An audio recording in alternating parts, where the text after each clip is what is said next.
ضامن علی حضرت کانٹے نکالنے کی بات کہہ رہے تھے اور مجھے 4 مصرے یاد آ رہے تھے کہ تمہاری کشتی کنارے پہ خود ہی آئے گی،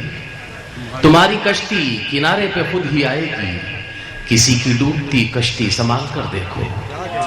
تمہاری کشتی کنارے پہ خود ہی آئے گی، کسی کی ڈوبتی کشتی سنبھال کر دیکھو، اور تمہارے دل کی چبن بھی ضرور کم ہوگی، کسی کے پاؤں کا کانٹا نکال کر دیکھو۔ آئیے حضرات ان اشعار کے ساتھ اب میں ایک ایسے مہمان شاعر کو آواز دے رہا ہوں کہ جنہیں جب جب میں نے سنا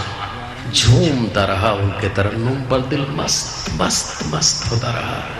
ان کے بہترین کلام کو سن کر، ان کی خوبصورت آواز کو سن کر، ان کے پیارے پیارے ترنم کو سن کر، اور یہ نام کوئی اور دوسرا نام نہیں ہے سوائے جلال میکش کے، جو بھوپال سے ہمارے بیچ آئے ہیں، بڑا ہی خوبصورت شاعر، خوبصورت ترنم کا مالک، خوبصورت کلام کا مالک جلال میکش۔ میری ان سے ادباً گزارش ہے براہ کرم مائک سنبھالے اور اپنے کلام سے نوازیں۔ حضرات، آج جو ہمارے ملک کا سیاسی ماحول ہے، یہ دنیا میں جو کچھ ہو رہا ہے، میں اسی پس منظر میں پہلے کچھ قطعات پڑھوں گا اور پھر اس کے بعد آپ لوگ اجازت دیں گے تو غزل پڑھوں گا، ورنہ اپنی جگہ بیٹھ جاؤں گا۔ تو لیجئے حضرات، 4 مصروں سے اپنی بات شروع کرتا ہوں۔ ایک مطلع ایک شعر پڑھتا ہوں، مطلع تھوڑا سا آپ گجرات کے پس منظر میں دیکھیں، ملاحظہ فرمائیں کہ پڑھتا ہوں کہ کسی کے گھر کو جلانا کوئی کمال نہیں،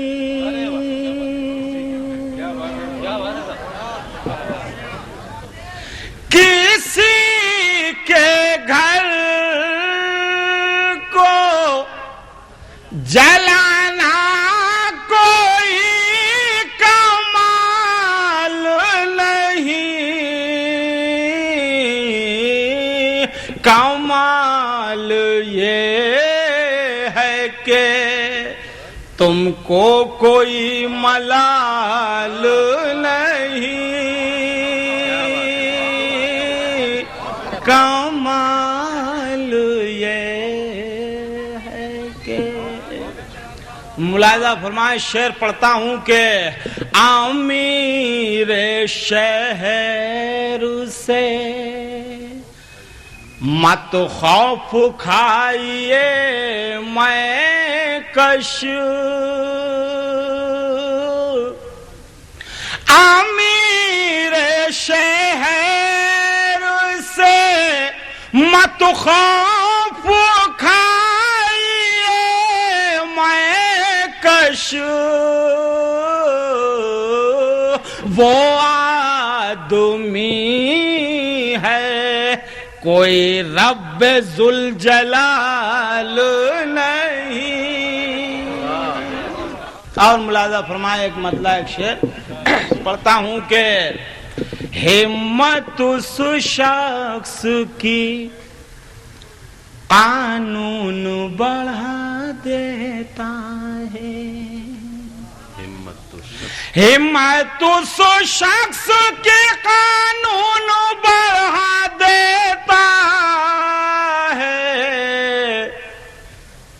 جو فسادات کے شعلوں کو ہوا دیتا ہے، جو فسادات کے شعلوں کو ہوا دیتا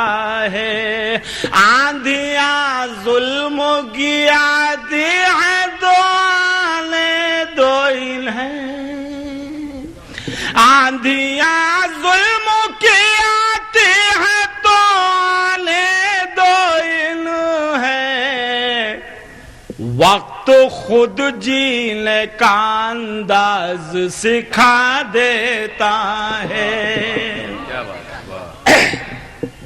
حضرات لیجیے ملاحظہ فرمائیں، پڑھتا ہوں 4 مصرے، اگر یہاں کوئی سیاست داں بیٹھا ہو تو تھوڑی دیر کو اپنے آپ کو سیاست داں نہ سمجھے، اب کیونکہ ہم لوگوں کا کوئی بھروسہ نہیں ہے کب ان کی کرسی خطرے میں ہو جائے۔ ملاحظہ فرمائے پڑھتا ہوں کہ شاطر تمام شہر کے دھنوان ہو گئے،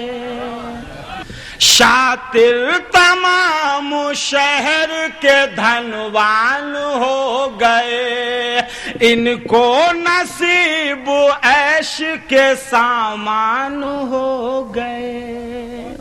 اے دوستو یہ دور سیاست عجیب ہے،